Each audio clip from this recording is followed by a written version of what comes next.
Tama na po, nanay. Tama na po. Nasasaktan na po ako, nanay. Pakiusap po. Tama na po. Huwag niyo na po akong paluin. Tama na po, nay. Siguro naman ngayon na magtatanda ka ng bata ka. Susundin mo na lahat ng inuutos ko sa'yo. Opo, nay. Opo. Susundin ko na po kayo. Yan! Ganyan nga. Matuto kang sumunod sa bububuhay at nagpapalaki sa'yo. Dahil kung hindi, higit pa dyan ang dadanasin mong bata ka. Naiintindihan mo bang ibig ko sabihin, Kiko? Taong 1998, sa isang maliit na baryo na kung tawagin ay Baryo Kapunpun sa probinsya ng Siquijor. May mag-asawang sikat sa panggagamot sa baryong ito. Ang paraan ng kanilang panggagamot ay sa pamamagitan ng pagpapahid ng langis sa may sakit pagkatapos ng orasyon o dasal. Kapag napapahiran ng langis ng mag-asawa ang may sakit, ay tila ba gumagaan ang kanilang pakiramdam. Dahil sa karamihan sa baryong ito ay kapos sa pinansyal na pangangailangan. Kaya sa ganitong panggagamot sila lumalapit. Nagbabaka sakaling gagaling sila o di kaya ay magiging maayos man lang ang kanilang pakiramdam. Kinamulatan na nila ang ganitong hanap buhay sapagkat minana pa ito ni Becca sa kanilang mga magulang hanggang sa pati ang kanyang asawa na si Cesar ay tinuruan din ng kanyang tatay sa panggagamot pagkatapos nilang magpakasal. Silang mag-asawa na din ang nagluluto ng langis na ipapahid nila sa kanilang mga pasyente sapagkat may espesyal na halamang gamot silang inilalagay dito upang lalo itong maging mabisa. Si Kiko, ang nag-iisang anak ng mag-asawa, na sa murang edad pa lang ay tinuturuan na din ng mag-asawa sa panggagamot. Bagamat labag yun sa loob ng bata, ay wala itong magawa kundi sumunod na lamang sa kanyang mga magulang. Dahil kung hindi siya susunod sa gusto ng mga ito, makakatikim siya ng hagupit ng kanilang pamalo. Ang gusto ng bata ay makapagtapos ng pag-aaral at maging isang ganap at tunay na doktor. Hindi isang manggagamot na umaasa sa dasal at orasyon. Hindi naman niya ikinakahiya ang ikinabubuhay ng kanyang pamilya dahil kahit paano ay nakakatulong sila sa ibang tao. Ngunit sa tingin niya, kung makakapag-aral siya, mas makakatulong siya sa mga taong may sakit sa kanilang baryo. Araw ng linggo, walang pasok sa eskwela. Isang ordinaryong araw para sa pamilya. Maaga pa ay inihanda na ni Kiko ang mga langis na gagamitin ng kanyang mga magulang. Isinalin yon sa maliit na boteng nilinis din niya ng nagdaang gabi. Maaga pa ay marami ng pasyente ang dumadating sa bahay nila para magpagamot, kaya maaga pa ay inaayos na ni Kiko ang mga upuan. Inihana yon sa terasa ng bahay nila kung saan matyagang pumipila at naghihintay ang mga tao. Pati ang box na lalagyan ng donasyon ng mga magpapagamot ay inilagay niya sa sentrong bahagi ng lamesa sa harapan ng mga upuan. 6:00 na ng umaga, may ilang dumating na upang magpagamot. Ang iba sa kanila ay mga dayo pa sa kabilang baryo o bayan. Matapos na mapaupo ni Kiko ang kararating lang na pasyente, ay siyang labas naman ng kanyang mga magulang sa pintuan ng bahay nila. Kapag ganung madaming pasyente, ay mas malaki ang ngiti ng mag-asawa dahil nangangahulugan na malaki ang kita nila para sa araw na yon. Agad na upo si Becca sa upuang nasa harapan ng mesa na sentrong bahagi ng terasa. Nakangiti itong bumati sa lahat. Magandang umaga po sa inyong lahat. Tulad po ng alam nyo, libre po ang aming panggagamot. Ngunit dahil sa wala naman kaming hanap buhay ng aking pamilya, ay tumatanggap po kami ng konting halagang donasyon. Malaki po ang maitutulong nito para patuloy kaming makapagbigay ng serbisyo po para sa lahat. Pagkatapos ng maikling pagbati na yun ni Becca sa mga tao, agad pumila ang mga tao sa kinalalagyan ng donation box. May naghulog ng 100 piso, 200 piso. Yung mga malala ang karamdaman ay 500 piso. Pagkatapos na makapaghulog ng pera ang lahat ng naroon, ay kinuha na ni Kiko ang donation box. Binitbit niya yon sa loob ng bahay. Kapag may dumarating pang pasyente, ay saka lamang niya ulit yon ilalabas. Nung araw na yon, ay isang pasyente ang hindi inaasahan ng mag-asawa, ang teacher ng kanyang anak na si Kiko at ang kapatid nitong si Paulo. Matyaga silang pumila at naghintay hanggang sa sila na ang sunod sa linya. Kahit na sinabi ng mag-asawa na uunahin na sila, hindi pa din pumayag ang magkapatid hanggang dumating ang turn nila sa linya. Ma'am Carla, ano po bang maipaglilingkod namin sa inyo? Ano po bang sakit nyo? Hindi po ako, Aling Becca. Ang kapatid ko pong si Paulo may sakit. Ilang araw na pong mataas ang lagnat niya. At may tumutubo po sa kanyang mapupulang makate. Baka makatulong po kayo para malaman po kung ano pong nasa balat niya. Sandali lang. Maaari bang pakihubad ng jacket niya para makita ko po ang balat niya? Agad naman na tumalima si Paulo. Hinubad niya ang jacket at pagkatapos ay lumapit sa babaeng manggagamot. Sinipat-sipat naman ni Aling Becca ang balat ng binatilyo. Piniga-piga ang mga mapupulang nakaumbok ng bahagya sa balat nito. Kulam. Ano? Kulam po? Opo, Ma'am Carla. Yan po ang dahilan ng pagkakaroon ng makakati at mapupulang nasa balat ng kapatid mo. Pero, sino naman po ang gagawanan sa kanya? Wala naman po kaming kaaway o nakasamaan man lang ng loob. Maaaring may inggit po sa kapatid nyo ang gumawa nito sa kanya. Imposible naman po yata ang sinasabi nyo. Hindi po kayo naniniwala. Bakit nagpapagamot pa po kayo dito sa amin? Hindi naman po sa ganun. Kaya lang po hindi lang po talaga ako makapaniwala na may gagawa po ng ganito sa kapatid ko. Sabi ko naman sa'yo, ate, huwag na tayo magpagamot dito. Mapilit ka lang eh. Mukha naman silang peking manggagamot. Ano sabi mo, bata? Peking manggagamot kami? Oo nga naman pala. Taga Maynila nga pala kayo, kaya hindi kayo naniniwala sa aming panggagamot. Kung gano'n naman pala, ay hindi na sana kayo pumunta dito sa amin. Ako, pasensya na po kayo. Hindi po yun ang ibig sabihin ng kapatid ko. Sige po, aalis na lang po kami. Mabuti pa nga, umalis na lang kayo. Dahil baka kahit teacher ka ng anak ko hindi ako makapagpigil sa inyo.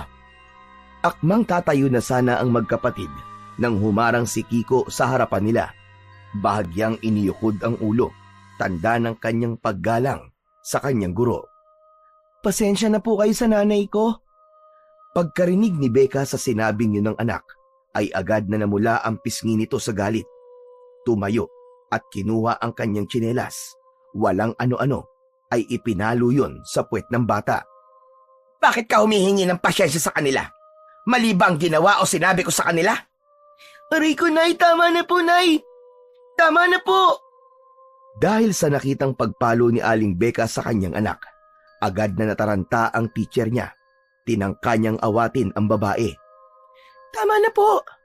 Nasasaktan na po ang bata. Tama na po. Pasensya na po. Kami po ng kapatid ko ang nagkamali. Kaya wag niyo na po siyang saktan. Tama na yan, Becca. Pinagtitinginan na tayo ng mga taong narito. Tama na. Doon lang parang bumalik sa kanyang sarili ang babae. Binitiwan ang kanyang pamalong tsinelas. Pagkatapos ay diretsyong pumasok sa loob ng bahay. Pasensya na kayo. Maya-maya na po natin itutuloy ang panggagamot. Napagod na po si Becca, kaya magpapahinga lamang po siya sandali. Ang mga taong naroon ay natigilan sa kanilang nasaksihan. Kilala ang pamilyang ito sa pagiging mahinahon at magiliw sa lahat ng mga nagpapagamot sa kanila.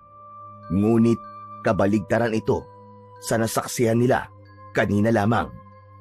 Samantala, si Kiko ay halos hindi makatayo, dala ng mga palo na tinamo niya mula sa kanyang ina. Dahil sa awa ng guru sa kanya, tinulungan siya nitong makaupo. Napangiwi naman ito ng bahagya nang lumapat ang mga kamay ng teacher niya sa kanyang mga braso. Aray! Aray, teacher, masakit po. Saan? Saan banda masakit? Yan po sa hinahawakan niyo po. Halos magkandautal-utal ito sa pagsasalita dahil sa patuloy pa din sa pag-iyak. Pinahid ng teacher ang mga luha nito sa mata gamit ang kanyang palad. Pagkatapos ay iniangat ang mga manggas ng t-shirt nito. Tumambad sa kanyang mata ang malaking pasa nito.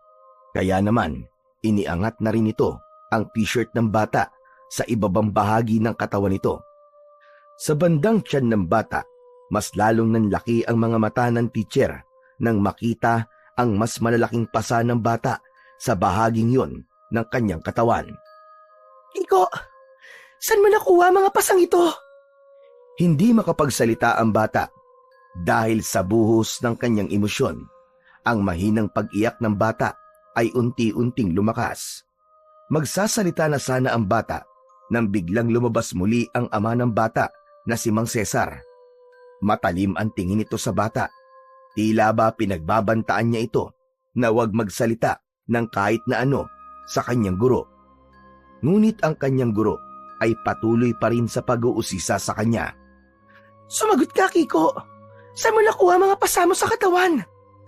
Bago pa muling makapagsalita ang bata, ay agad na siyang hinila ni Mang Cesar. Sapilitang ipinasok sa loob ng bahay nila habang patuloy pa rin sa pag-iyak. Habang ginagawa yun ng tatay niya, nakatitig pa din siya sa kanyang teacher. Tila ba may ipinapahiwatig ito sa kanya. Tapos na po ang panggagamot ngayong araw. Bumalik na lamang po kayo bukas. Dahil sa sinabing yun ni Mang Cesar, ay nagbulong-bulungan ang lahat ng naroon habang naglalakad palabas ng terasa ng bahay. Kayo din po, Teacher Carla. Umuwi na po kayo. Pero si Kiko po. Anak namin si Kiko, kaya wala po kayong dapat na ipag-alala.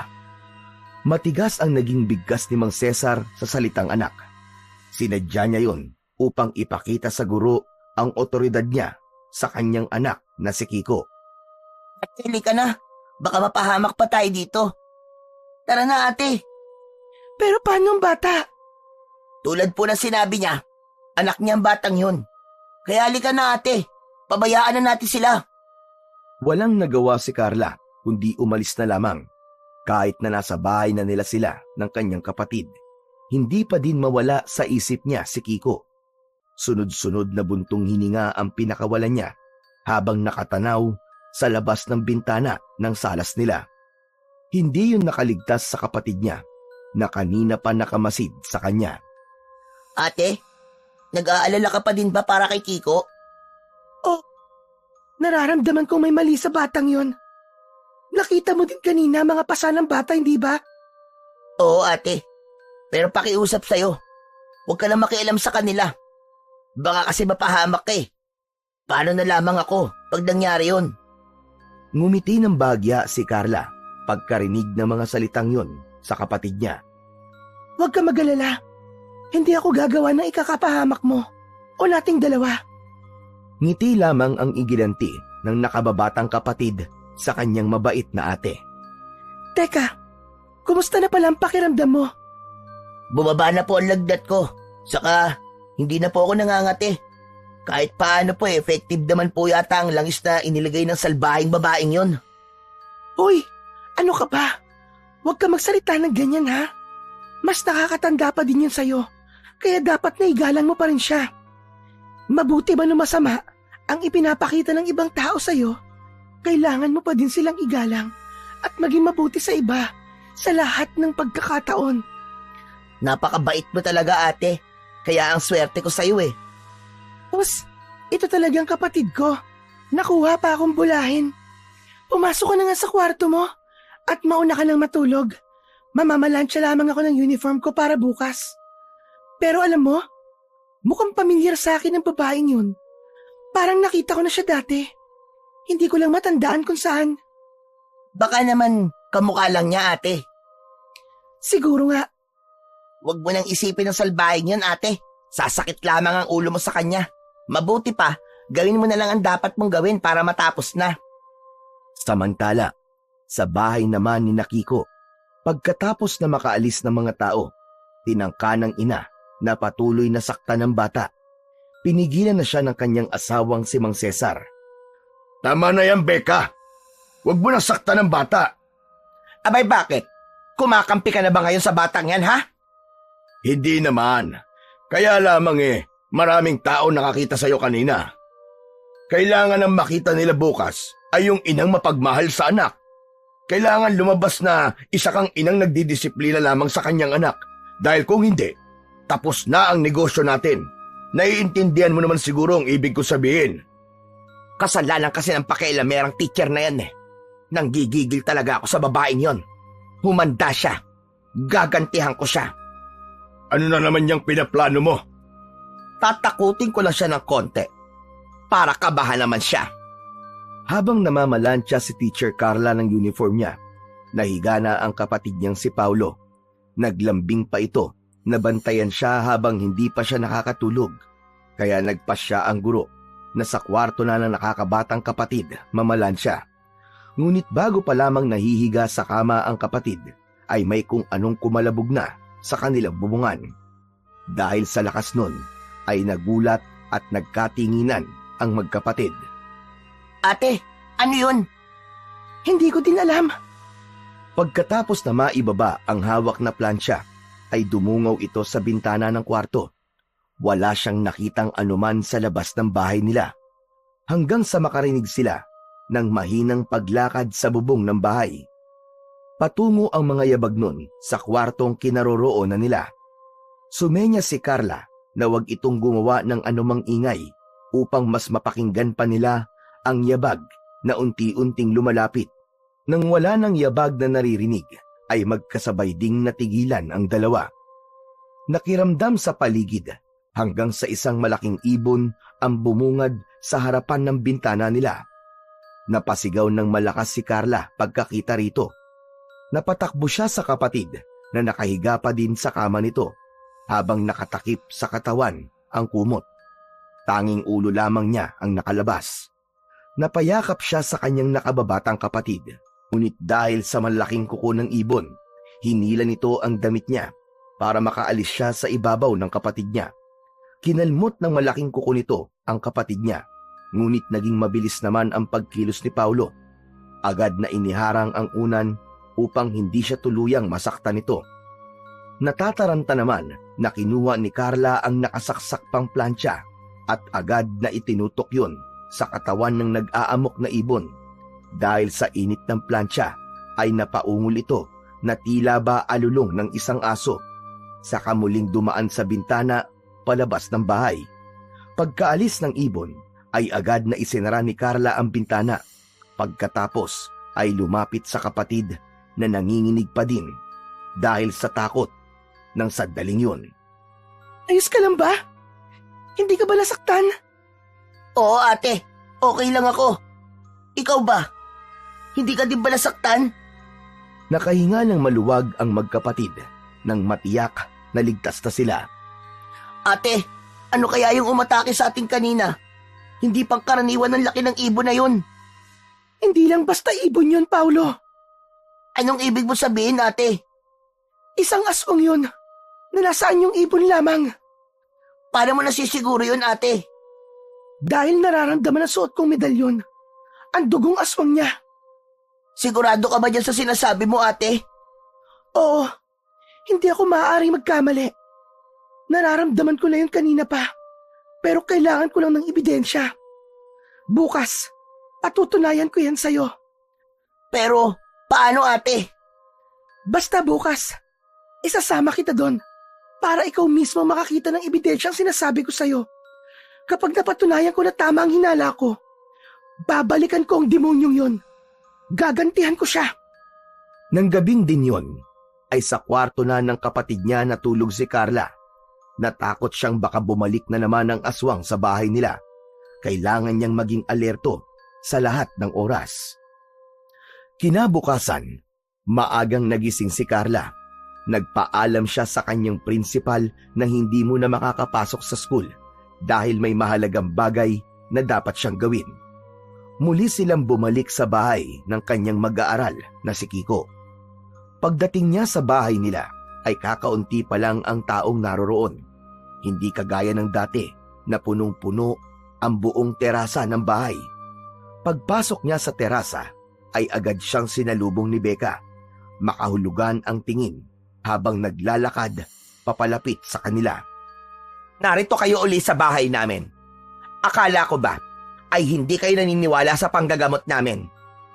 Narito kami dahil gusto ko pong humingi ng tawad sa nangyari kahapon at magpasalamat na din po dahil sa unti-unting paggaling ng kapatid ko. Nawala na po ang lagnat niya. Nababawasan na rin po ang pangangati at yung mapupulang tumutubo po sa balat niya. Ibig bang sabihin naniniwala na kayo sa amin ngayon? Opo, kaya maraming salamat po. Pagkatapos na makapagpasalamat, ay inilahad ni Carla ang mga kamay niya. Hinintay niyang tanggapin yun ni Becca, tanda ng kanyang pakikipagkasundo. Ngunit lingid sa babae, ay patibong lang yon ng teacher upang hulihin ang tunay na katauhan ng kaharap na babae, sapagkat nararamdaman niyang may kakaiba sa babaeng manggagamot, sa tulong na rin ng kanyang medalyon. Dahil sa gusto ni Becca na ipakita sa mga taong naroroon na isa siyang mabait na tao, tinanggap nito ang palad ng teacher. Nakipag-shake hand siya rito, kahit nalabag sa kanyang kalooban. Nang maglapat ang mga kamay nilang dalawa, agad na hinilan ni Carla ang babae para yumakap dito. Inilagay ng teacher ang palad niya sa gawing tagiliran ni Becca. Dahil sa ginawa niyang yon, bahagyang napangiwi dahil sa sakit ang ina ni Kiko. Doon na nakumpirma ng teacher na tama ang kanyang hinala. Iniangat niya ng bahagya ang t-shirt nito.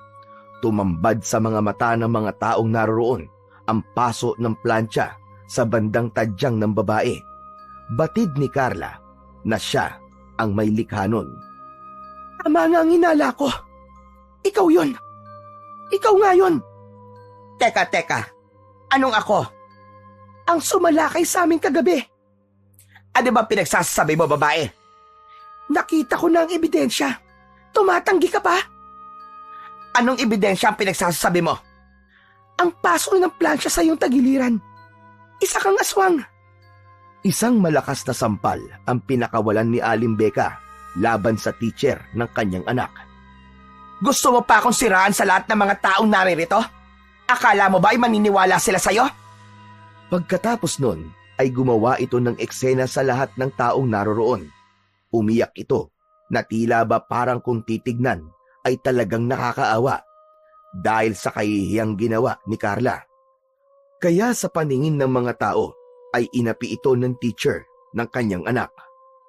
Edeng, kung wala ka magandang sasabihin, mabuti pa'y umalis ka na.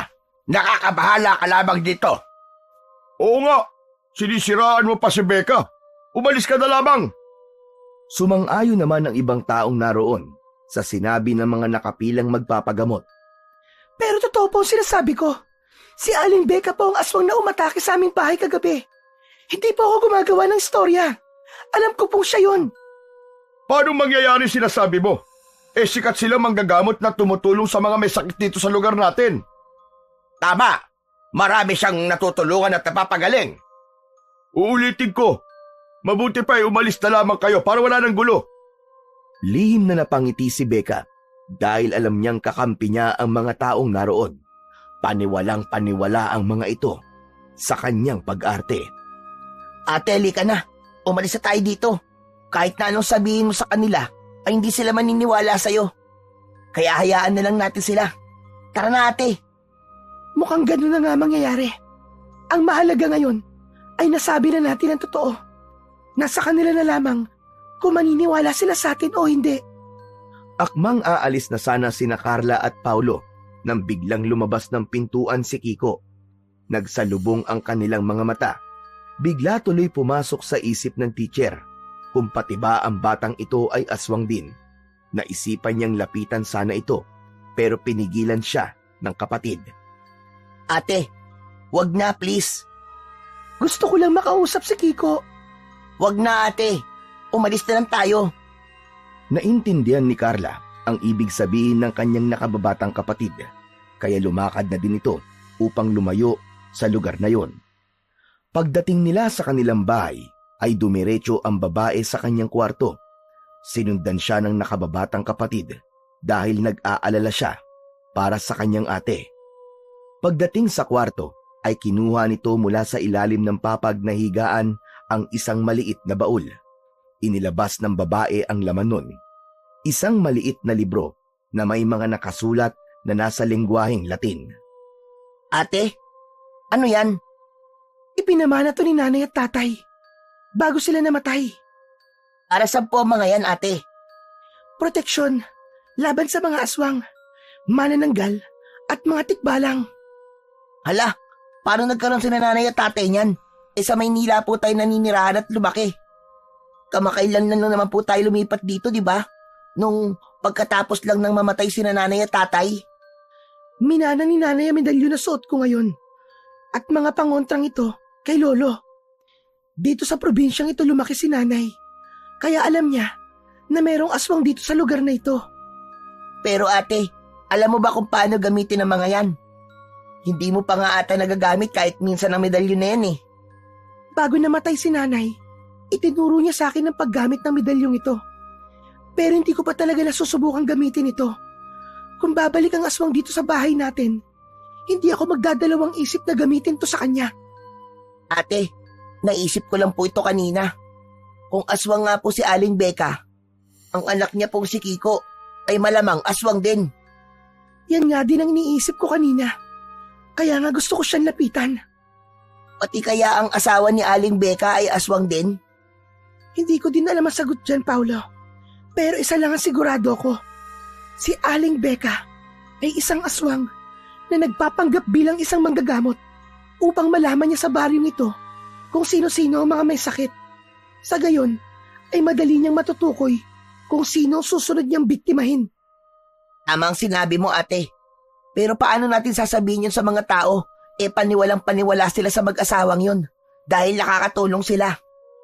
Gagawa ko ng paraan, Paulo, para malantad ang kasamaang ginagawa nila. Pero sa ngayon, magmamanman muna ako hanggang sa makakuha ko ng sapat na ebidensya laban sa kanila. Delikado ang gagawin mo, ate. Parang itataya mo na din ang sarili mong buhay kapag ginawa mo yun. Kailangan kong gawin yun, Paulo. Kahit itataya mo ang sarili mong buhay para doon? Huwag kang mag-alala, Paulo. Mag-iingat ako. Samantala, sa bahay ni Kiko, ramdam pa rin ni Aling Becca ang sakit ng paso ng plancha sa kanyang tagiliran. Kahit na tinapalan niya na yun ng halamang gamot, ay hindi pa rin mawala-wala ang kirot nito. Kapag ganong tumitindi ang sakit, si Kiko ang napagbubuntunan niya ng galit. Kiko, magpakulo ka nga ng tubig. Lilinisin ko lamang ang sugat ko. Nang mga oras na yon ay naguhugas ng pinggan ng bata. Pero dahil sa utos ng ina, iniwan niya yon pansamantala. Nagpaapoy sa kalan at saka nagpakulo ng tubig. Kiko, wala pa ba ang tubig? Bilisan mo naman! Napakakupad mong bata ka! Hindi pa po kumukulo ang tubig, nanay. Pero malapit na po. Konting hintay na lang po. Kanina pa ako naghihintay. Ang bagal mo talagang kumilos kahit kailan. Nang makita ng bata na kumulo na ang tubig, nagsalin siya sa maliit na palanggana. Saka inilagay ang mga halamang gamot na gagamitin sa paglilinis sa sugat ng ina. Nang maiayos na niya ang lahat, dahan-dahan niyang binuhat ang maliit na palanggana. Tipid ang naging hakbang niya papunta sa kinaroroonan ng kanyang ina na ng mga sandaling yon ay nasa salas ng bahay nila. Nang matanaw na siya ng ina na patungo sa gawin niya, sumigaw na naman ito para bilisan ang pagkilos ng bata. Binilisan ng bahagya ni Kiko ang kanyang paglalakad. Ngunit nang malapit na siya sa kinauupuan ng ina, dahil na rin sa pagkakataranta, hindi niya napansin ang upuang nakaharang sa daraanan niya. Napatid siya nito at dire-diretsong nadapa. Ang tubig na mainit ay tumapon sa katawan ng kanyang ina. Napatayo at napasigaw dahil sa pagkapasong tinamo. Aray! Ang init! Walang hiya ka talaga, bata ka! Walang hiya ka! Hindi alam ni Aling Becca ang gagawin dahil sa pagkapaso ng katawan niya sa mainit na bumuhos sa kanya. Tinangka nitong hawakan ang bata upang saktan. Ngunit dahil sa sakit na tinamo, napaupo na lamang ito sa sahig habang patuloy sa pagsigaw. Nanginginig naman sa takot na tumakbo palabas ng bahay ang bata. Tumakbo siya kahit walang direksyong patutunguhan. Sa bilis ng kanyang pagtakbo at pagkataranta, hindi niya napansin ang taong kasalubong niya. Nabangga niya ito at napaupo sa lupa. Nang mag-angat ito ng muka, doon niya lamang napansin na yun pala ang kanyang teacher Carla. Lumapit siya dito at tinulung makatayo. Pinagpag ng babae ang kanyang suot na damit na nalagyan ng alikabok. Nagtataka ito na nakatingin kay Kiko. Sorry po teacher. Hindi ko po sinasadya. Bakit ka ba tumatakbo? May kinakatakutan ka ba? Si nanay po. Papaluin na naman po niya ako eh. Natatakot po ako. Bakit? Ano ba nangyari? Tulungan niyo na lang po ako please. Itago niyo po ako teacher. Natatakot po ako. Sige na po please. O sige. Halika muna sa bahay. Nahimasmasan naman ang bata pagkaranig sa sinabing yun ng kanyang teacher.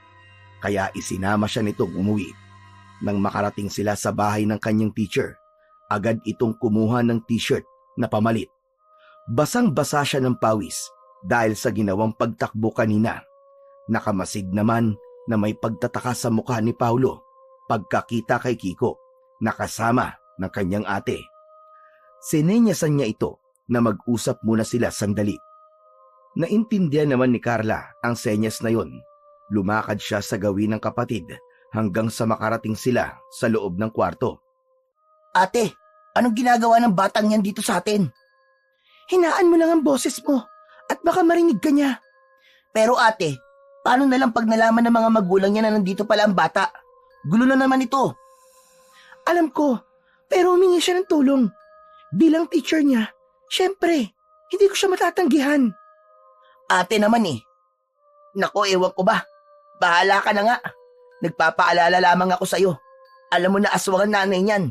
Baka balikan na naman tayo. Huwag kang mag-alala doon, Paulo. Ako na ang bahala doon. Kung babalik siya dito, may panlaban ako medalyon. Kaya hindi ako natatakot. Pagkatapos na maikling pag-uusap na yon, muling lumabas si Carla sa salas. Naabutan niya ang bata na nakatulog na sa kawayang upuan nila sa salas. Saglit na tinitigan niya ang bata. Payapa ang itsura nito habang natutulog. Ngunit bakas sa muka at katawan nito ang pang-aabusong dinanas sa kamay ng malupit na ina. Kung may magagawa lang sana ako para tulungan ka. Mahinang pagkausap ni Teacher Carla sa bata habang natutulog ito. Aalis sana ang teacher upang magtungo sa kusina nang biglang magmulat ito ng mga mata. Teacher, pwede po bang dito na lang po ako sa inyo? Gustuhin ko man, Kiko. Ngunit may mga magulang kang naghihintay sa'yo. Ano ba talaga nangyari sa'yo? Isinalaysay ni Kiko sa kanyang teacher ang nangyari kanina. Doon niya lalong nakumpirma na si Aling Becca talaga ang aswang na sumalakay sa kanila. Pag umuwi po ako sa amin, tiyak na mapapalo na naman po ako ni nanay. Pero nanay mo pa rin siya. Kahit na magalit siya sa'yo, paluin ka niya. Mahal ka nun. Kasi siyang nanay mo. Kahit ganun kalupit magdisiplina ang isang ina, mahal ka pa rin niya. Sunod-sunod na luha ang umagos sa mga mata ni Kiko. Halos hindi ito makapagsalita dahil sa bigat ng emosyong kumawala sa kanya. Awa naman ang nararamdaman ni Carla para sa kanyang estudyante. Nanay mo siya, Kiko. Kaya alam kong mahal ka niya. Hindi po. Teka, anong ibig mo sabihin? Tumitig si Kiko kay Carla, saka ito huminga ng malalim. Hindi ko po sila tunay na magulang. Hindi po siya ang tunay kong ina. Ha? Anong sinabi mo, Kiko? Ulitin mo nga sinabi mo. Hindi po siya nanay ko.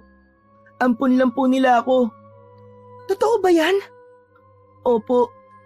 Kaya nga po ganun sila kalupit sa akin dahil hindi naman po nila ako tunay na anak. Teka, alam mo ba kung nasa ng tunay mo mga magulang? Sunod-sunod na pag-iling ang ginawa ng bata. Dala ng matinding awa, ay niyakap ng teacher ang batang nasa harapan. Ganon. Pwede ka nga manatili dito sa akin hanggat gusto mo. Ako ang mag-aalaga sa'yo. Salamat po, teacher. Tulungan niyo po akong hanapin ang mga magulang ko, ha? Para may magmamahal na po sa akin. Oo, pinapangako ko. Tutulungan kita. Hahanapin natin ang tunay mong mga magulang. Kinagabihan, habang naghahapunan sina Carla, Paulo at Kiko, sunod-sunod na pagkatok ang narinig nila sa labas ng pintuan. Inaasahan na ng teacher kung sino ang kanilang magiging bisita, kaya binilinan niya ang 2 batang lalaki na manatili lamang sa kinaroroonan nila. Wag na wag lalabas ng bahay. Pagbukas ng pintuan, bumungad ang mag-asawang Becca at Cesar. Ano pong kailangan nyo? Ang anak naming si Kiko, may nakapagsabi sa amin na nandito ang anak ko. Andito nga po ang bata. Pero hindi ko siya pwedeng ibigay sa'yo. Dahil sinasaktan mo ang bata. Ako na nakikiusap sa'yo. Ibalik mo na sa amin ang bata. Pangako, hindi na namin siya sasaktan. Asan ba siya? Ibalik mo na siya sa amin. Sabi ko sa inyo, hindi ko pwedeng ibigay sa inyo si Kiko. Dahil mali ang ginagawa niyo sa kanya. Tila walang narinig si Becca. Dire-diretso itong pumasok sa loob ng bahay. Tumuloy ito sa kwarto hanggang sa kusina. Hinalughog ang buong bahay. Makita lamang ang bata. Aba, teka lang po. Trespassing na ang ginagawa niyo. Hindi kayo pwedeng basta na lamang pumasok sa bahay ng iba. Nakita ni Becca si Kiko at agad na hinawakan sa braso. Heto pala ang batang ito. Halika na, Kiko. Umuwi na tayo. Sabay hila nito sa braso ng bata. Nagpipipiglas ang bata. Sanhi para mawalan ng balanse si Becca at matumba. Agad namang lumapit si Cesar sa asawa para tulungan itong makatayo. Basta po kayo. Wala kayong anak na maisasama. Dahil wala kayong anak dito. Sinabi na po ni Kiko sa akin ang buong katotohanan. Ginagalit mo talaga ako. Sapagkat alam mo na din naman ang tungkol sa sekreto ng aming pamilya. Kaya heto, ipapakita ko na sa iyo ang buong buo para manginig ka sa takot. Ikaw na mismo magmamakaawa sa akin. Pagsabi ni Becca ng mga salitang yon, unti-unting nagbago ang itsura nito. Humaba ang mga kuko. Lumalabas ang mga pangil at tumutulo ang nakakadiring laway nito. Ang mapusyaw na kulay ng kanilang balat ay napalitan yun ng itim, nakadagdag sa nakakatakot nitong anyo. Ganito rin ang naging anyo ni Mang Cesar. Doon nalaman ni Carla na pareho palang aswang ang mag-asawang ito. Bagamat nakaramdam ng takot, pinilit na pinatatag ni Carla ang sarili. Kahit nanginginig ang kanyang tuhod, ay hindi niya yon ipinahalata. Ngayong nakita mo na ang tunay naming anyo, ibabalik mo na ba sa amin ang anak namin? Maging boses nito ay nagbago din. Nakakatakot ang kakaibang boses na parang nasa ilalim ng lupa. Hindi! Lalong hindi ko ibabalik sa inyo ang bata! Patayin niyo man ako ngayon! Hindi ko ibabalik sa inyo si Kiko! Mga kampon kayo ng demonyo! Sinenyasan ni Carla sina Paulo at Kiko na mamalagi lang sa likuran niya. Sumunod naman ang dalawa. Niyakap ni Paulo ang bata upang aluin ito kahit paano. Nanginginig ang mga tuhod nito dahil sa takot. Hindi makapaniwala sa kanilang nasasaksihan. Handa ka na bang mamatay, babaeng pakialamera? Tignan na lang natin kung hanggang saan ang tapang mong babae ka. Marahang paglakad papalapit sa tatlo ang ginagawa ng mga aswang na mag-asawa. Patuloy naman sa paurong na paglakad ang tatlo. Samantala, si Carla naman ay unti-unti nang umuusal ng mahinang orasyon at dasal. Dahil doon ay nagliwanag ang suot niyang medalyon. Nakakasilaw ang liwanag na nagmumula dito. Nang mapansin niya na hindi makatingin ang mag-asawa sa kanya, sinamantala niya yon. Mabilis siyang kumilos patungo sa kusina. Kumuha siya ng isang dakot na asin at isinabo yon sa mag-asawang aswang. Bawat butil ng asin na dumikit sa katawan ng mga aswang ay tila pagsabog na dulot sa katawan nila. Doble ang sakit nun kay Aling Becca, lalo na't sariwa pa rin ang mga sugat nito dahil sa pagkapaso ng plancha at sa tubig na mainit na natapon sa kanya.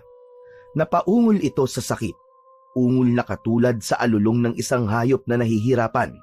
Sinamantala naman ni Carla ang pagkakataon na yon para gamitin ang isa sa kapangyarihan ng medalyon. Itinaas niya yon habang nakatutok sa kinaroroonan ng dalawa. Iginalaw niya pakaliwa at pakanan, sanhi para makaramdam ng hilo ang dalawa, hanggang sa tuluyang mawalan sila ng balanse. Dahil doon ay humina ang kapangyarihan nila bilang aswang, na ng mga sandaling yon ay unti-unting nagbalik sa pagiging tao. Samantala, dahil sa lakas ng sigaw na ginawa ng mag-asawa kanina, ay nakaagaw yun ng pansin sa mga kapitbahay. Isa-isa silang dumating sa bahay ng teacher, kasama ang kapitan ng barangay, na ipinitawag din ng mga kapitbahay na nakarinig. Subalit huli na ang tagpong naabutan nila. Dumating ang mga kapitbahay sa tagpong nasaan yung tao na muli ang mag-asawa at nakaupo na sa sahig. Masama ang tinging ipinukol ng mga tao kay Carla sa pag-aakalang naging malupit ito sa mag-asawa. Lumabas na si Carla ang may ginawang masama sa mag-asawang Becca at Cesar ng mga sandaling yun. Sinamantala naman ng mag-asawa ang pagkakataong yun para makuha ang simpatsya ng mga tao.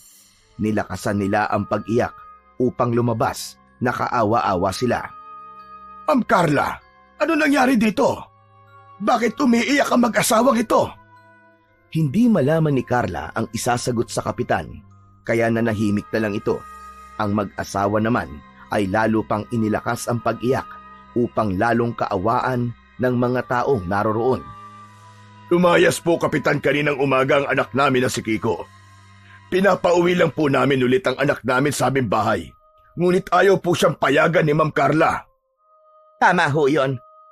Minasama po ni Ma'am Carla ang pagsundo namin kay Kiko. Ayaw niya tong ibigay sa amin. Totoo ba ito, Ma'am Carla? Ayaw niyong ibalik ang kanilang anak. Opo, Kapitan. Nakita niyo na, Kapitan? Ayaw niyang ibigay sa amin ang aming anak.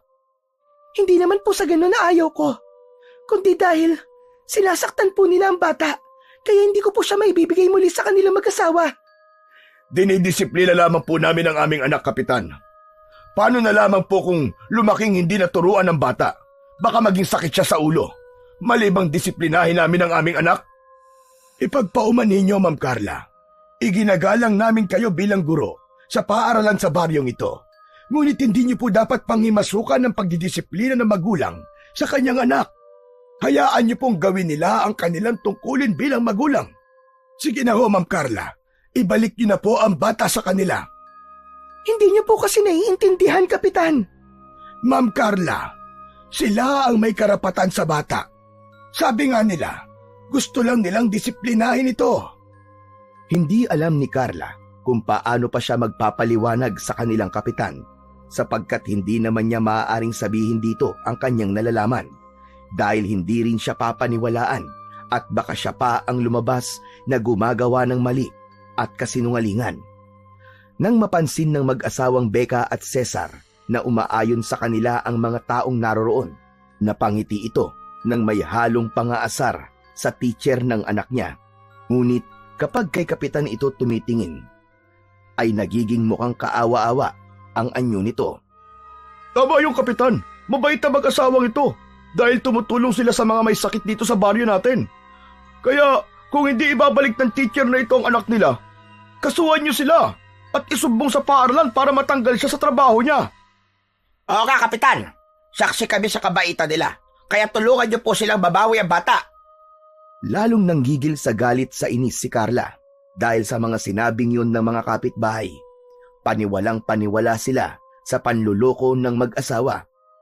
Naikuyom niya ang kanyang mga kamay upang pigiling lumabas ang galit at inis na kanina pa niya nararamdaman.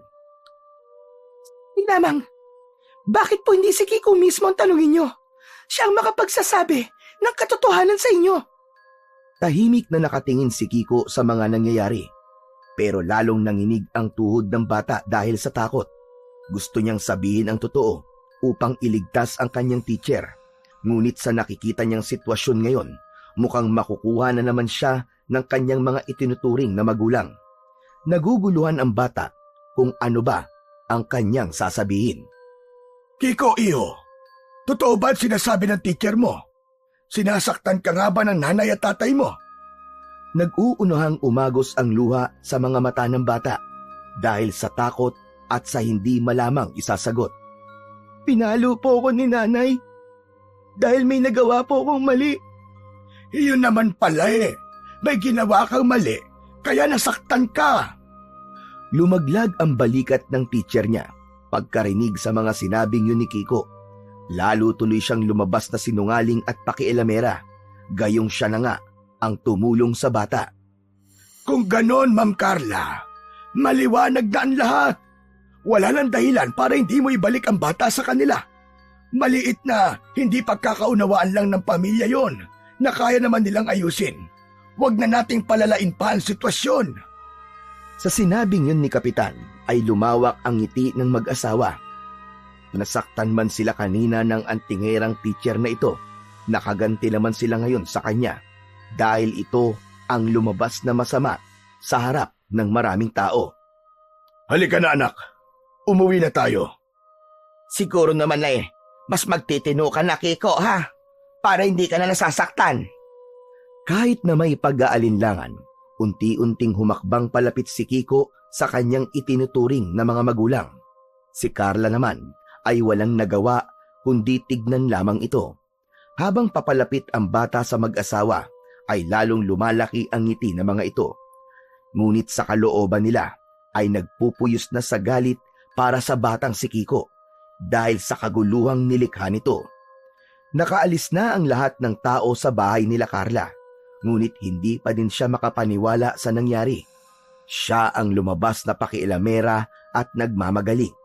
Labis ang ngit-ngit at galit niya dahil sa naranasang pagkakapahiyang dinanas kanina. Subalit sa kabila man ng nararamdamang pagkadismaya sa batang si Kiko dahil sa pagsisinungaling nito, kahit paano ay naiintindihan niya ito. Sunod-sunod na buntong hininga ang pinakawalan niya. Gulong-gulo ang isip niya ng oras na yon. Ate, ayos ka lang ba? Gusto mo bang ikuha kita ng tubig? Marahang tango lamang ang isinagot ni Carla sa nakababatang kapatid. Pagbalik nito, may dala na itong isang basong tubig.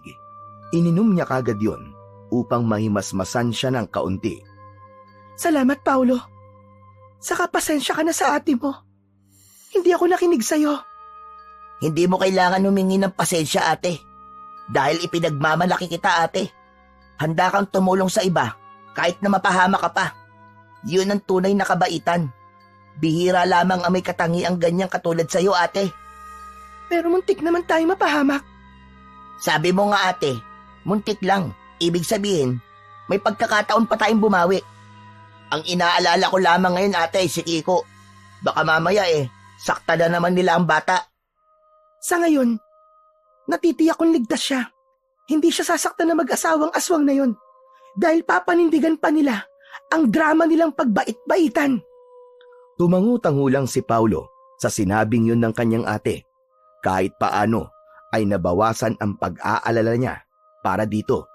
Doon biglang pumasok muli sa isip niya ang nasaksihang kapangyarihan ng medalyon na ginagamit ng kanyang ate Carla.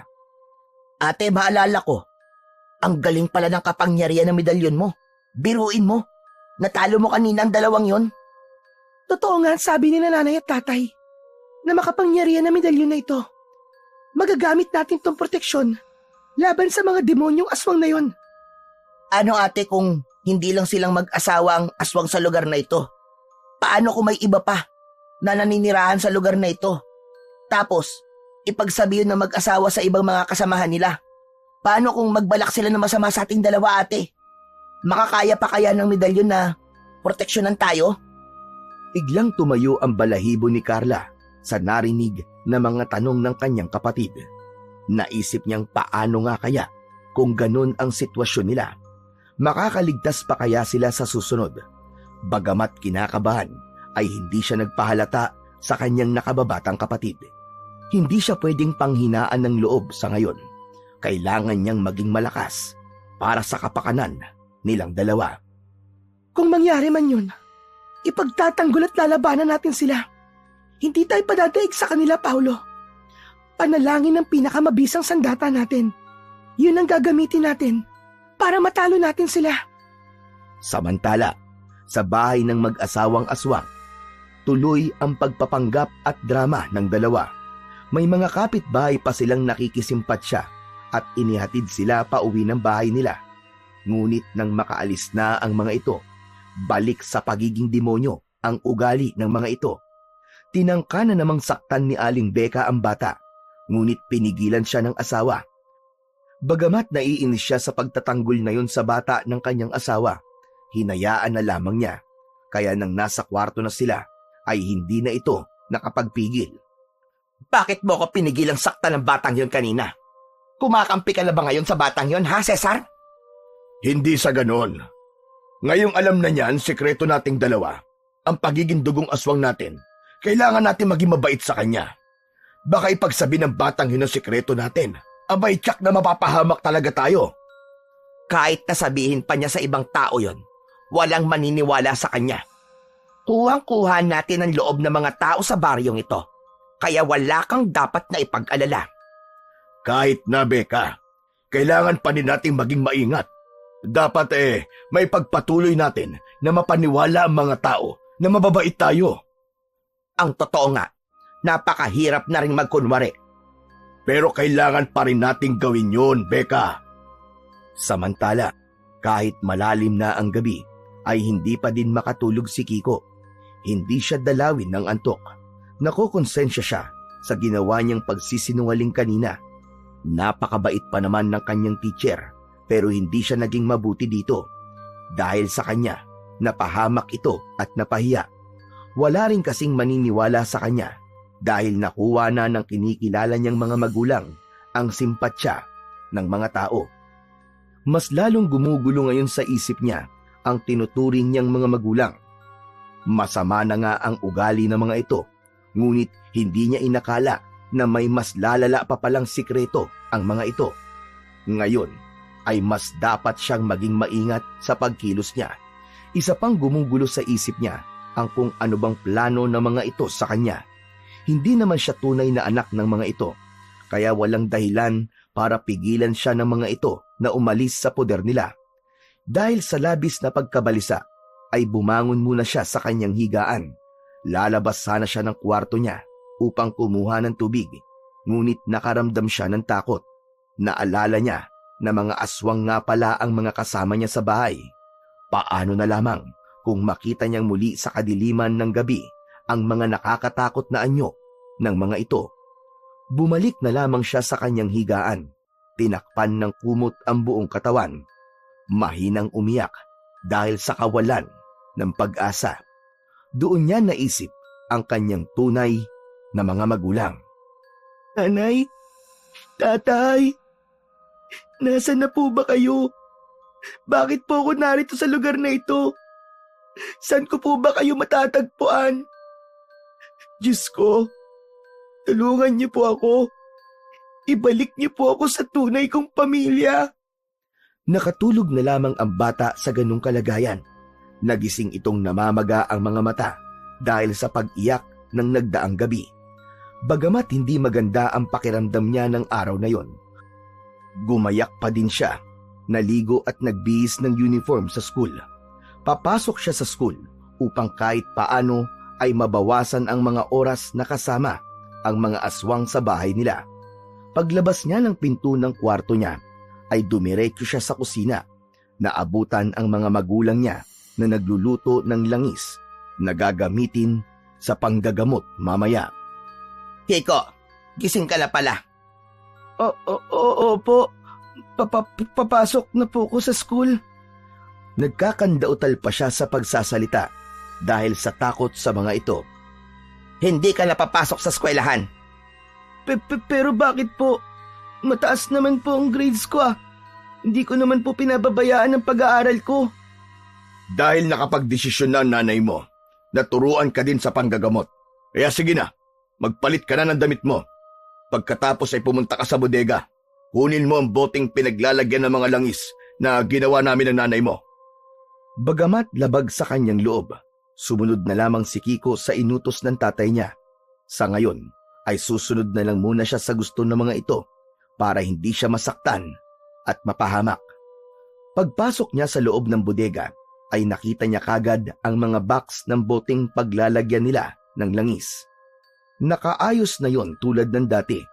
Papalabas na sana siya ng bodega ng isang lumang baul ang nahagip ng kanyang mga mata. Noon lamang niya nakita ang baul na yon. Kaya dala ng kuryosidad, lumapit siya dito, saka ibinaba ang daladalang box. Kinuha ang lumang baul, saka tinangkang buksan ito. Ngunit dahil sa may kalumaan na ito, ay hindi agad ito nabuksan ng bata. Maraming kalawang ang nakapaligid sa bunganga ng baul, kaya hinila niya muna ito sa isang sulok ng bodega. Pagkatapos ay kumuha siya ng lumang telang ipinantakip dito. May kabigatan din ang baul na yon, kaya halos maubos ang hininga niya sa paghila dito. Malakas ang pakiramdam niya na may itinatago ang mga magulang niya sa baul na yon, kaya babalikan niya yon sa sandaling umalis ang mga yon mamayang gabi. Pagbalik niya sa kusina, dala-dala na niya ang mga boteng kailangan ng mga magulang niya. Isa-isang inilabas ni Mang Cesar ang mga bote, habang si Aling Becca naman ang nagsasali ng langis dito. Tuwing ginagawa nila yon, pinapaalis na siya ng mga magulang niya. Ngayon niya lang naisip na baka pati sa langis na yon ay may kakaibang sangkap din silang inilalagay. Kaya kahit na pinaalis siya ng kanyang mga magulang, sumilip pa din siya ng palihim sa ginagawa ng mga ito. Aalamin ko lahat ng mga sikretong tinatago nyo para yun ang maaari kong gamitin laban sa inyo. Sa gayon, ay makaalis na ako sa bahay na ito. Samantala, hindi maiwasan ni Teacher Carla na mag-alala para kay Kiko. Lalo na at hindi ito pumasok ngayong araw. Inisip niyang baka kung ano na ang ginawa ng mag-asawang aswang na yon sa bata. Kaya naman kinahapunan, hindi siya nakapagpigil. Pumunta siya sa bahay ni Kiko, ngunit hindi siya nagpakita dito. Kumubli siya sa malaking puno upang hindi siya papansin ng mga taong nasa terasa nila. Dahil tulad ng dati, maraming pasyente ang nagpapagamot sa kanila. Doon ay tanaw niya ang batang si Kiko na nag-aasikaso ng mga tao. Kahit paano ay nakahinga siya ng maluwag dahil mabuti ang lagay nito. Aalis na sana siya nang hindi niya inaasahan na nasa likuran pala niya si Aling Becca. Halos mapasigaw siya sa pagkakagulat at kaba pagkakita niya rito. Matalim ang mga tingin ipinupukol nito sa kanya. Anong ginagawa mo dito? At nagbalik ka pa talaga? Tinitiyak ko lang kung maayos ba ang lagay ng bata. O sige, ngayong nakita mo na, makakaalis ka na. Aalis ako, pero asahan mong babalik ako dito para bantayan ang kalagayan ng bata. Bakit ba concern na concern ka sa batang yan? Eh hindi mo naman siya kaano-ano. Dahil nasa poder siya ng demonyong kagaya mo, kaya hindi ako mapapalagay hanggat hindi ko nakukuha ang bata sa'yo. Hinding-hindi mo siya makukuha, kahit na ano pa ang gawin mo. Teka nga, bakit ba ayaw mong pakawalan ng bata?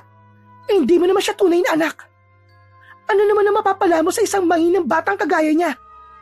Isa yun sa palaisipan kay Carla kung bakit ayaw na ayaw ni Aling Becca at Mang Cesar na mawala sa kanila si Kiko.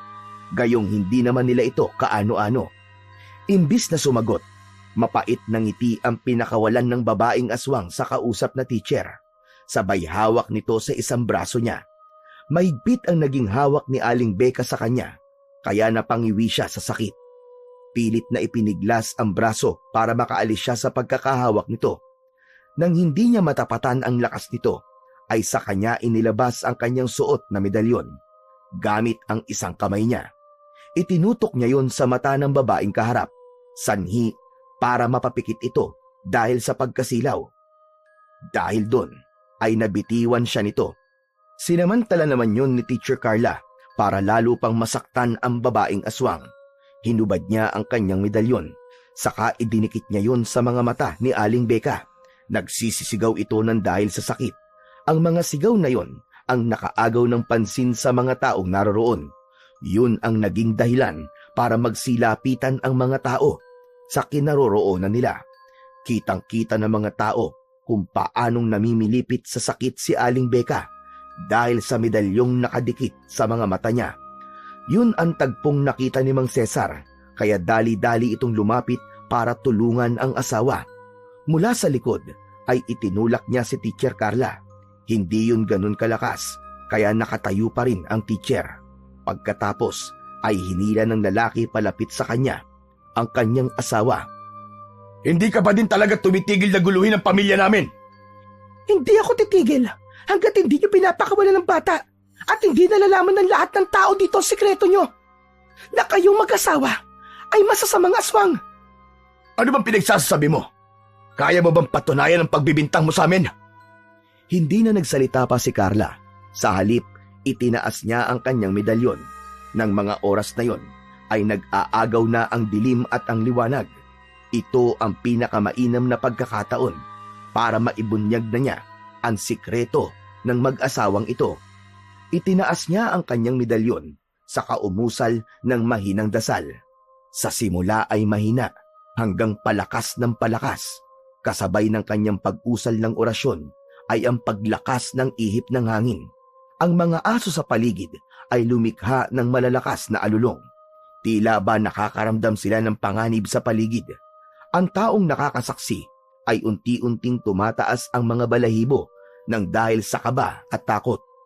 Dahil sa dasal at orasyon na ginagawa ni Carla, ay unti-unting nakakaramdam ng hirap sa paghinga ang mag-asawa, hanggang sa nagbago nga ang kanilang anyo.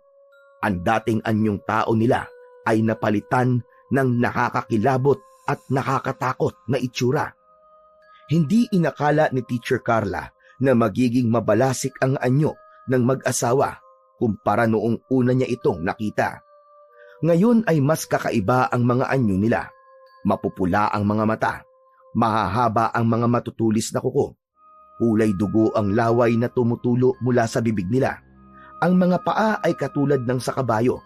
Nanlilisik ang mga mata nila habang lumalakad sila papalapit sa kinaroroonan ni Teacher Carla. Hindi niya malaman kung ano ang kanyang gagawin dahil hindi niya inasahan na magiging ganito kabangis ang mag-asawa. Ang mga tao naman sa paligid ay tumakbo sa iba't ibang direksyon dahil sa pagkatakot. Ang mas hindi pa inasahan ni Carla ng mga oras na yon, ang ilan sa mga nakapila na magpapagamot din sa mag-asawa. Mga aswang ding kagaya nila. Ang ginawang panggagamot ng mag-asawa ay hindi lang para manggamot, kundi paraan ito para ipasa sa ibang taga-baryo ang kanilang pagiging aswang.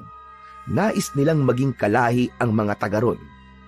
Nagpalit din ng anyo ang ibang taong magpapagamot ron, kasabay ng mag-asawa. Dahil sa matinding takot, dahan-dahan siyang lumakad ng paurong. Hindi niya napansin ang nakausling bato sa lupa. Sumabit ang isang paa niya rito, sanhi, para mabuwal siya. Patuloy sa marahang paglakad ang mga aswang papalapit sa kanya. Nang tangkang sasakmalin siya ng mag-asawang aswang, iniharang ni Kiko ang kanyang katawan sa katawan ng kanyang guro. Pakiusap po! Huwag niyo pong sasaktan ng teacher ko. Ako na lang po saktan niyo. Huwag po mabait kong teacher. Pakiusap po. Maawa po kayo sa kanya. Kasabay ng mga sinabing yun ng bata, ang tuloy-tuloy na agos ng kanyang luha. Hindi niya maaatim na masaktan ang kanyang guro dahil lamang sa kanya. Umalis ka dyan, Kiko! Alis! Umalis ka dyan! Sunod-sunod na pag-iling ang ginawa ng bata. Hindi po ako aalis dito. Pakiusap po, nanay, tatay. Itigil niyo po ito. Tila walang narinig ang ama sa pakiusap ng bata.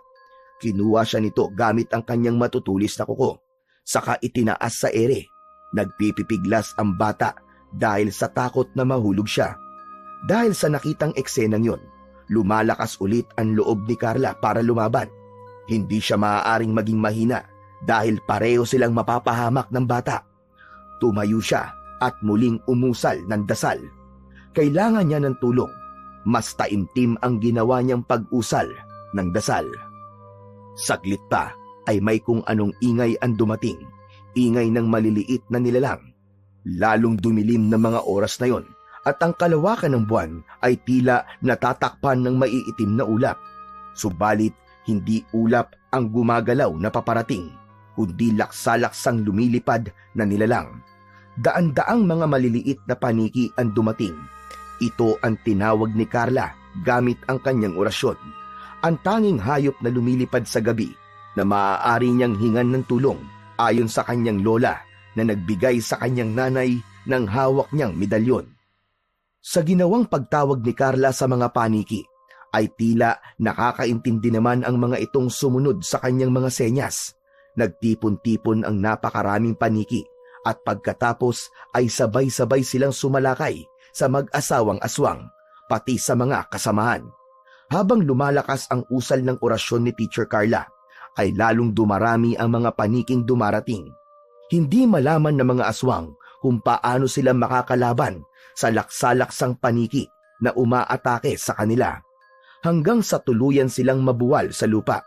Nang makita niyang labis na ang panghihina ng mga ito, inutusan niya ang mga paniki na tigilan na ang mga ito at umalis na sa lugar ngayon. Saka palang nagsiliparan ang grupo ng mga paniki upang iwan ang naturang lugar. Nang mawala na ang mga hayop na lumilipad, ay tuluyan ng pumasok sa loob ng bahay sina Carla at Kiko. Tapos na ang paghihirap mo sa kanila, Kiko. Hindi ka na nila mababawi sa akin sa pagkakataong to. Halika na, umuwi na tayo. Maraming salamat po, Teacher Carla. Iniligtas niyo po ako. Hindi ka dapat mapunta sa mga ganong uri ng tao. Pero ngayon, wala na sila. Pinagbayaran na Becca at Cesar ang naging kasamaan nila. Lakad na sina Carla at Kiko papauwi na parang walang nangyari. Pagdating sa bahay, ay ikinuwento ng dalawa kay Paulo ang nangyari at kung paano sila nakaligtas sa mag-asawang aswang. Hindi makapaniwala ang binatilyo sa kapangyarihang ginawa ng medalyon. Talaga po ate? Tinulungan kayo ng medalyon? Oo, Paulo. Kung hindi dahil sa tulong ng medalyon, baka kung napano na kami ni Kiko. Buti na lang pala. Meron kang medalyon ate. Kaya nga, salamat talaga kay Lola Sebia na siyang nagbigay nito kay inay at pinasa naman sa akin. Siguro, alam ni na inay na darating ang pagkakataon na may mga nilalang ng dilim na makakaengkwentro tayo. Kaya ipinamana nila sa atin. Tama ka, Paulo. At maaaring pinagdaanan din nila ang gaya ng pinagdaanan natin ngayon. Maya-maya pa ay dumating na sina kapitan sa bahay nila upang alamin ang mga nangyari. Mabilis na kumalat ang balita at nakarating kagad yon sa kaalaman ng matandang pinuno ng baryo nila. Umugong ang balitang inkwentro ng antingerang teacher at ng sikat na manggagamot sa baryo na mga aswang pala, na ang dahilan ng panggagamot ay upang ipakalat ang pagiging aswang at pasahan ng kanilang kasamaan. Mabuti at ligtas kayo, Ma'am Carla. Sa awa naman po ng Diyos, nakaligtas po kami, Kapitan.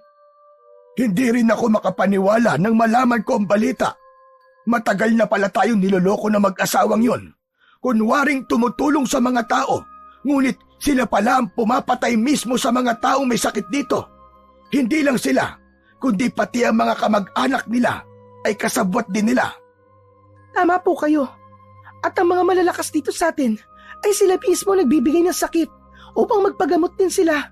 Pagkatapos ay gagamitin nila ang kanyang kapangyarihan upang salinan ng pagkaaswang. Napakasama talaga nila, mga kampo ng demonyo. Kamakailan ko lang din po nalaman, Kapitan, ang tungkol sa kanila nung nagpagamot po ang aking kapatid sa kanya. Pasensya ka na, Teacher Carla, kung hindi ka namin pinaniwalaan nung una. Okay lang po yung Kapitan. Naiintindihan ko po kayo. Hindi ko naman inakala na sa tanda kong ito may aswang pala talaga at dito pa mismo sa baryong nasasakupan ko. Huwag po kayo mag-alala, Kapitan. Tutulong po ako para mapuksa mga aswang sa ating baryo. Maraming salamat, Teacher Carla. O niyan, abe, malaki ang magagawa mong tulong para sa baryong ito. Gagawin ko po ang makakaya ko. Bagamat hindi po ako taga rito, ngunit dito na po ang buhay ko ngayon. At napamahal na po ako sa mga tao rito. Kaya makakaasa po kayo na hindi ko kayo iiwan laban sa mga aswang. Sa inyong inkwentro kanina, ay napuruan mo ba sila? Sabi ng mga nakakita. Kapitan, malala po naging sugat nila. Kaya sa tingin ko, ay hindi sila makakalaban sa atin ngayon. Kaya kung papayag po kayo, ngayon na natin sugurin ang bahay ng mag-asawang aswang. At aswang na kagaya nila. Dahil madali po natin sila mapapatay ngayon. Kung ganon, ay maganda na tayo. Susugurin natin sila ngayon. At patayin na natin ang masasamang aswang na yon upang hindi na muling makapanakit pa sa ating baryo. Pagkatapos maihanda ang lahat ng kailangan, ay nag-umpisa ng lumakad ang mga galit na mga tao sa baryo. Nagdala sila ng sulo na tanglaw nila sa daan. Mga buhong kawayan na pinatulis ang dulo, mga putol na kahoy na maaaring pamalo kung talagang kinakailangan. Kasama sina kapitan at ilang tanod ay tinungo nila ang bahay ni Becca. Pagdating nila sa bahay ng mag-asawa, ay tumigil sila sa loob ng terasa nito. Pinakiramdaman nila ang loob ng bahay kung naroroon pa ang mga aswang. Tahimik po ng bahay. Tingin ko po ay wala na sila sa bahay na yan. Sabi mo ay sugatan sila kanina ate, kaya paano sila makakaalis kung marami silang sugat? Pero wala akong naririnig o nararamdamang ingay mula sa loob. Sa aking palagay, ay wala na nga sila sa loob ng bahay. Malakas ang kapangyarihan ng mga aswang, kaya natitiyak kong pinaghahandaan na nila tayo. Kung wala na po sila dyan sa loob ng bahay, saan po kaya sila posibleng pumunta, Kapitan? Sa pusod ng kagubatan sa baryong ito, masukal ang kagubatan at iilan lamang ang nagtatangkang pumunta ron, kaya maaaring doon sila pumunta dahil walang mga taong makakakita sa kanila ron. Kung ganun po pumunta na po tayo doon, Kapitan. Sige, ngunit kailangan nating maging maingat. Hindi natin alam ang eksaktong bilang ng mga aswang na naroroon. Kahit gaano pa po sila karami, kaya silang puksain ng medalyon ni ate. At syempre, nang nagkakaisang puso natin para sa kabutihan. Tumango-tango ang lahat ng naroroon sa sinabing yun ni Paulo. Tama siya, kahit nakagaano pa karami ang aswang na yon, ay hindi sila papatalo. Sila ang nasa kabutihan, kaya sila ang nararapat magtagumpay. Kaya tapos na ang mahabang panahon ng panluloko nila sa baryong yon. Panahon na para matigil ang kanilang ginagawang pag-aasik ng takot at lagim. Bago tayo umalis, gusto kong masiguro na wala talagang aswang na naririto sa bahay na to. Papasok ako sa loob. Hintayin niyo lang ako dito sa labas. Sigurado ka, ate? Oo, Paulo. Mas mainam kung makakatiyak tayo. Sasamahan kita, ate. Wag na, Paulo. Kaya ko na to. Suot ko ang aking medalyon, kaya hindi ako basta-basta masasaktan. Mag-iingat ka, ate. Dahan-dahang binuksan ni Carla ang pinto ng bahay ni Becca at Cesar. Tumambad sa kanya ang nakakasulasok na amoy ng bahay. Parang babaligtad ang kanyang sikmura sa hindi kaaya-ayang naaamoy. Madilim ang buong kabahayan. Tanging sinag lang ng liwanag ng buwan ang tumatanglaw dito. Dumadaan ang maliliit na liwanag na ayon sa siwang ng kawayang dingding ng bahay. Maraan ang kanyang naging pagakbang patungo sa kwarto ng bahay. Sa kanyang palagay ay nasa silid siya ng batang si Kiko dahil sa pagkakaayos nito. Isang papag na higaan at isang kabinet na lagayan ng damit sa gilid nito. Maliban doon ay wala nang anumang gamit sa silid ng bata. Kasunod niyang tinungo ang kabilang silid. Halos masuka din siya sa masangsang na amoy sa silid na yon. Sa kanyang paglakad, may malagkit na bagay siyang naapakan. Hindi niya yun mawari, kaya yumukod siya ng kaunti. Saka idinikit niya ang hintuturong daliri. Pagkatapos ay tinignan niya yung mabuti. Naging sunod-sunod ang patak ng nakakapandiring likido na yon. Nag-angat siya ng tingin upang makita ang pinagmumula ng patak ng likido sa palupo ng bahay. Malakas na sigaw ang pinakawalan ni Carla pagkakita sa isang lalaki ang nakasabit sa palupo ng bahay. Dugo ng bangkay ang pumapatak sa sahig ng bahay.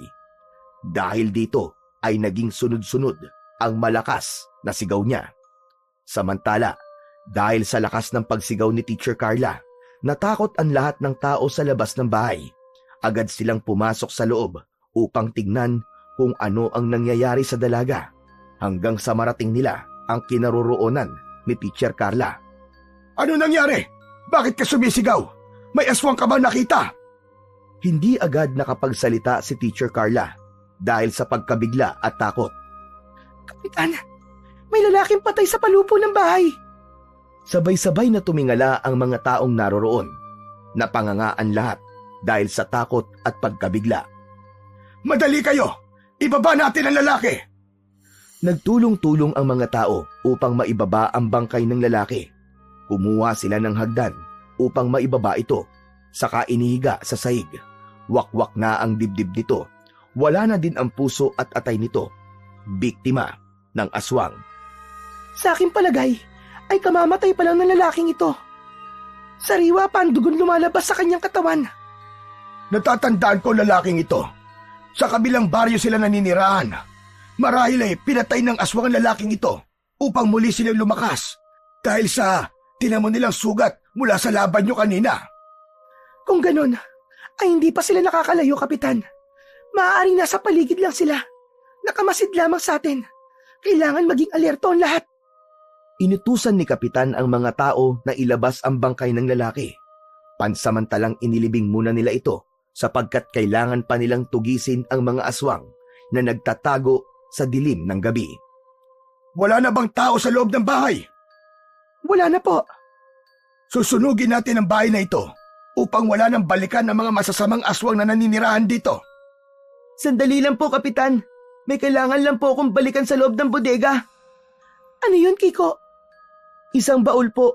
Nakita ko po yun kahapon nung pinakuha po ako ni nanay ng boteng paglalagyan ng langis. Gusto ko pong malaman ang laman nun. Pupuntahan ko po muna. Kung mahalaga sa iyo na malaman ang laman nun, sige, sasamahan kita. Sasamahan ko po kayo para mapabilis tayo. Lumakad na ang tatlo upang balikan ang bagay na sinabi ni Kiko. Nasa gawing likuran ng bahay ang bodegang tinutukoy ni Kiko, kaya hindi na nila kailangan dumaan sa buong kabahayan para marating ito. Pagpasok niya sa bodega ay nakita kagad yun ni Kiko. Ganun pa din ang ayos nito. Inalis na lamang niya ang telang inilagay niya sa ibabaw nito. Dahil sa kalumaan ay nahirapan silang buksan ang lumang baul. Mabuti na lamang at sumama sa kanila si Paulo na nakatulong nila. Ubod lakas na hinila niya pa itaas ang bunganga nito hanggang sa bumukas ang baul. Gamit ang sulo, itinapat nila yon sa bunganga ng baul. Tumambad sa kanila ang mga lumang lampin ng bata, mga damit at isang maliit na kahong nasa loob nito. Naging palaisipan kay Carla kung bakit ganun ang laman ng baul. Kaya naman, kinuha ni Carla at ipinagpagpa ang mga yon. Pagkuway iniladlad ito at inalis ang pagkakatupi. Sa kanyang pag-usisa sa mga gamit ay may nahagip ang kanyang paningin. Nakaborda sa lampin ang isang pangalan. Teka, may nakabordang tsolo dito sa lampin. Sino kaya si Cholo? Napatingin si Carla kay Kiko. Hindi po kaya ako si Cholo. Baka po Cholo ang totoong pangalan ko. Hindi umimik si Carla. May gusto pa siyang malaman sa mga bagay na nasa loob ng kahon. Alam niyang meron pa siyang ibang madidiskubre. Kaya binuksan ni Carla ang maliit na kahon sa loob nito. Tumambad sa kanya ang ilang lumang larawan. Sa akin ang mga nasa larawan. Talaga po, Ma'am Carla? Kilala mo sila, ate? Naalala ko na kung sino ang mga nasa larawan. Ang isang ito ay si Tia Meli. Nung buntis pa siya. Nasa gitna ng dalawang babae si Tia Meli. Nasa kaliwa si Aling Becca at nasa kanan ng isa pang babae. Siya ang dating maid ni Tia. 2 linggo bago siya manganak ay umalis at dating maid nila dahil nagkasakit ang nanay niya. Kailangan niyang alagaan ito, kaya humanap siya ng papalit sa kanya. Si Aling Becca ang pumalit sa kanya. Pagkatapos na manganak ni Tia, ay namatay siya. Kasabay nun, ang pagkawala ng bagong maid at ng batang isinilang niya. Tapos nun, ay dinala kanya dito sa probinsya para hindi ka mahanap. Ibig sabihin, ate, ay si Kiko ang batang yun. Pinsan natin si Kiko, ate. Oh, Ulo, tama ka. Kiko, kaya pala magaan ang loob ko sa'yo dahil magkamag-anak tayo. Tama po ba ang lahat ng narinig ko? Kadugo ko po kayo? Oo, Kiko. Magkamag-anak tayo. Kaya mula ngayon, ay hindi na talaga ako papayag na may manakit pa sa'yo. Matagal ka naming hinahanap, kaya hindi na ako papayag na mawala ka pa sa amin. Ipaghihiganti natin ang pagkamatay ng nanay mo. Natitiyak kong hindi dahil sa panganganak kaya namatay siya, kundi pinatay siya ng aswang na si Aling Beka. Samantala, dahil sa pagkainip at pag-aalala, ay sumunod na sa kanila si Kapitan. Nabigla pa ang tatlo sa pagtawag ng Kapitan sa pag-aakalang aswang ang lumalakad na papalapit sa kanila. Nakuha niyo na ba ang dapat niyong kunin dito? Opo, Kapitan. Kung ganon tayo na, baka bumalik pa ang aswang dito. Pagkabalik nila sa harap ng bahay, ay itinuloy na nila ang naantalang plano nila, ang pagsunog sa bahay na yon. Kaya gano'n na nga ang kanilang ginawa. Sinunog nila ang bahay ng aswang upang wala nang balikan ang mga ito. Samantala, sa hindi kalayuan, ay tanaw ng mag-asawang aswang ang lahat ng pangyayari. Nakakubli ang mga ito sa malaking puno sa gilid ng bahay. Labis ang ngitngit at galit nila sa mga taong naroroon na sumunog sa kanilang bahay. Gusto niyang sugurin at sakmalin ang mga ito, ngunit mahina pa sila. Hindi pa nila kayang lumaban sa mga oras na yon. Kung sana ay naubos nila ang dugo ng lalaking pinatay nila, mapapadali ang pagbabalik ng lakas nila. Ngunit dahil sa pagdating ng mga ito, hindi nila nagawa na ubusin ang dugo ng taong kanilang biniktima. Nagpupuyos pa rin sila sa galit. Sinira ng babae niya ng lahat ng plano ko. Hindi na natin mababawi pa ngayon ang batang si Kiko. Siya lamang ang tanging pag-asa natin para mas lumakas ang kapangyarihan natin. Nasa loob ng batang yun ng mutya na magbibigay sa atin ng malakas na kapangyarihan. Anong ibig mo sabihin? Ipinalunok ko sa batang yun ang bato upang hindi ito mawala. Humalo na sa kanyang dugo at laman ang kapangyarihan ng mutya upang sa sandaling patayin na natin siya at ialay sa ating altar. Mas lalakas ang ating kapangyarihan sa sandaling kainin na natin siya. Kaya pala ayaw mo mawala sa atin ang batang yan. Oo, tama ka, Cesar. Kaya nga kailangan kasama natin siya palagi. Pero dahil sa pakailamerang teacher na yan, mahihirapan tayong makalapit sa kanya. Kung nasa kanyang mutya, ibig sabihin, magiging aswang din siyang kagaya natin. Hindi, Cesar, nagkakamali ka. Dahil palalakasin lang ng batang katawan niya at sariwang dugo niya ang kapangyarihan ng mutya. Huwag kang mag-alala. May paraan para makalapit tayo sa batang yon. Sa ngayon ay magtungo muna tayo sa mga kasamahan nating aswang para makapag-ipon ng lakas. Pagkasabi nun, ay nagpalit na ng anyo ang mag-asawa katulad ng isang ibong panggabi. Lumipad sila hanggang sa marating ang pinagtataguan ng mga kalahi nila sa pusod ng kagubatan. Samantala, ang mga taong baryo naman ay patungo na din sa pusod ng kagubatan. Hating gabi na nang marating nila ang lugar na sinabi ng kapitan. Hindi nga ito nagkamali. Doon nga ang kuta ng mga aswang. Sa hindi kalayuan ay huminto muna sila. Pinatay ang mga dalang sulo upang magmanman sa ikinikilos ng mga aswang. Napansin ni kapitan ang isang lalaki na na-stroke na laging nagpapagamot sa mag-asawa. Hindi pala ito totoong may sakit, kundi nagpapanggap lamang. Gayon din ang isang babaeng hindi nakakalakad. Lagi itong nakasakay sa wheelchair, ngunit ngayon ay malaya itong nakakalakad nang walang tulong ng sinuman. Doon niya naisip na tama nga ang lahat ng sinabi ni Carla. Kasabwat ng mag-asawang aswang ang ibang taong naroroon para palabasin na totoong manggagamot sila upang perahan ang lahat ng mga totoong may sakit. Hindi lang yon, sila din ang pumapatay sa mga may sakit sa baryong yon. Samantala, ang mga aswang na nagtitipon-tipon ay wala pang kaalam-alam sa nagbabantang panganib sa kanila. Nasa harap sila ng isang altar, nakayukod sa imahe ng isang malaking ibon na sinasamba nila. Umuusal ng orasyon at dasal na inuukol para sa kanilang Panginoon.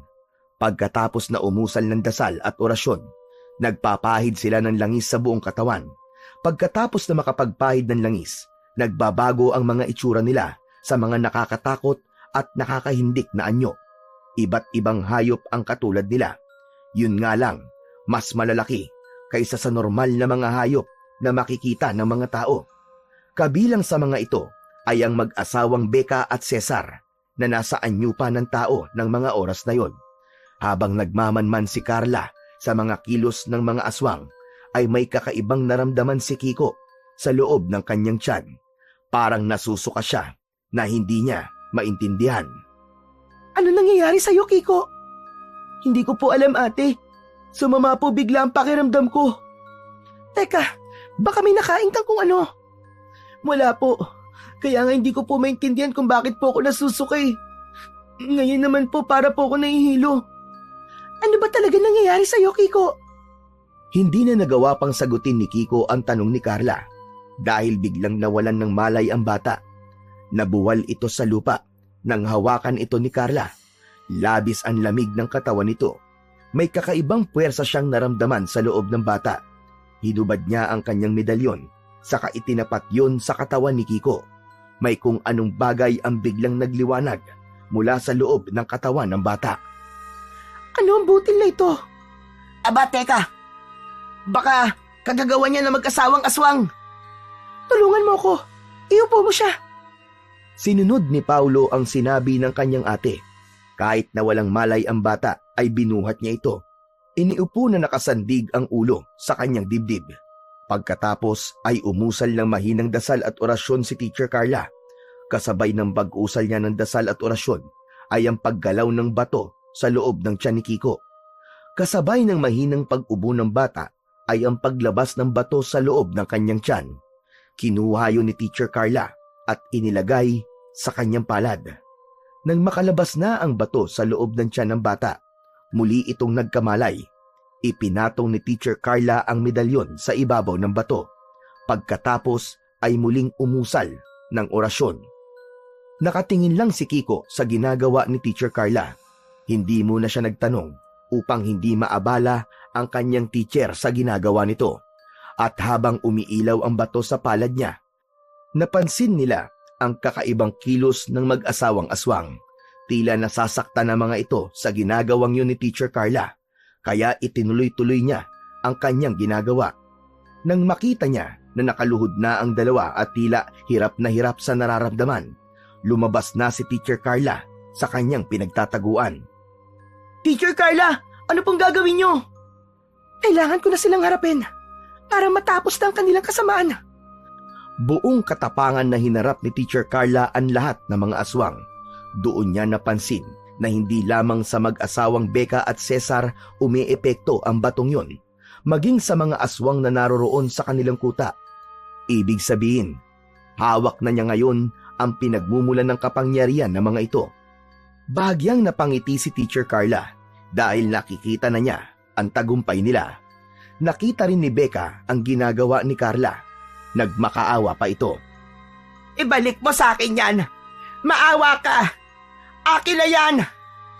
Ano? Nababaliw ka na ba? Bakit ko'y babalik sa'yo ang batong galing sa katawan ni Kiko? Kung dito nagmumula ang inyong lakas. Dahil sa amin yan. Kahit sa inyo pa to, kung ginagamit niyo naman ito sa kasamaan, mainam na hindi ko na ito ibalik sa inyo. Lalo pang idiniin ni Carla ang medalyon niya sa batong nanggaling sa katawan ni Kiko. Dahil sa ginawa ng dalaga, naging sanhi yun upang magsigawan ang lahat ng aswang na naroroon. Ang mga alulong nila, tila mga asong takot na takot sa kamatayan, hindi magkandatuto sa nararamdamang sakit sa kanilang katawan. Masakit ba? Ha? Mga aswang! Nagsigawan at tila nagmamakaawa ang mga ito. Lalo kayo masasaktan sa gagawin ko at titiyakin ko, ito na magiging katapusan at kamatayan nyo, mga halimaw! Inilapag ni Carla sa isang malaking bato ang mutya na mula sa katawan ng bata. Mutya na pinagmulan ng kapangyarihan ng mga aswang. Saka inilagay ang sulo ng apoy sa ibabaw nito. Habang nasusunog ang bato ay umaapoy din ang katawan ng lahat ng mga aswang na naroroon. Malalakas na sigaw at pagtangis ang maririnig sa kabundukan. Patuloy lang sa ginagawa niya si Carla habang unti-unti ay tila natutunaw ang bato ng kapangyarihan ng mga aswang. Kasabay nito ay ang tuluyang pagkasunog din ng kanilang katawan at ng buong lahi ng mga aswang na katulad ng mga nilalang na natutupok ng apoy sa impyerno, hanggang sa tuluyang matupok at mauwi sa alabok ang mga natupok na aswang. Kaya sa wakas ay naipaghiganti na ni Carla ang pagkamatay ng kanyang tiya Meli at lahat ng mga taong na biktima ng mga aswang sa baryong yun. Kitang-kita ni Kiko at Paulo ang ginawa ni Teacher Carla, kung paano nito ipinaglaban ang kabutihan laban sa kasamaang dala ng mga aswang. Tapos na ang ugat ng lahat ng kasamaan at kadiliman sa kanilang baryo, kasamang tinupok na ng apoy. Tunay na ang kasamaan ay nababagay sa pagkatupok sa apoy. Ang kanilang abo ay tinangay na ng malakas na ihip ng hangin. Naghanda na sina Carla, Paulo at Kiko upang umuwi. Ngayon ay tunay na makakasama na ni Carla si Kiko. Wala nang sino mang kukuha pa sa batang kanila palang kadugo. Makakamtan na ni Kiko ang maging normal na bata na walang katatakutan. Nakaligtas siya sa tiyak na kapahamakan dahil sa tulong, pagmamalasakit at pagmamahal ng kanyang antingerang teacher. Hindi lahat ng mabuti sa ating paningin ay totoo. Ang iba ay nagpapanggap lamang upang makuha ang kanilang gusto. Ikinukubli ang mga kasamaang ginagawa sa pamamagitan ng pagkukunwaring kabutihan. Ngunit sa huli ay makatarungan pa rin ang Diyos. Ibubunyag ang kasamaan ng mga tao sa anumang paraan. Kaya piliing maging mabuti at totoo sa ating kapwa sa lahat ng oras at pagkakataon.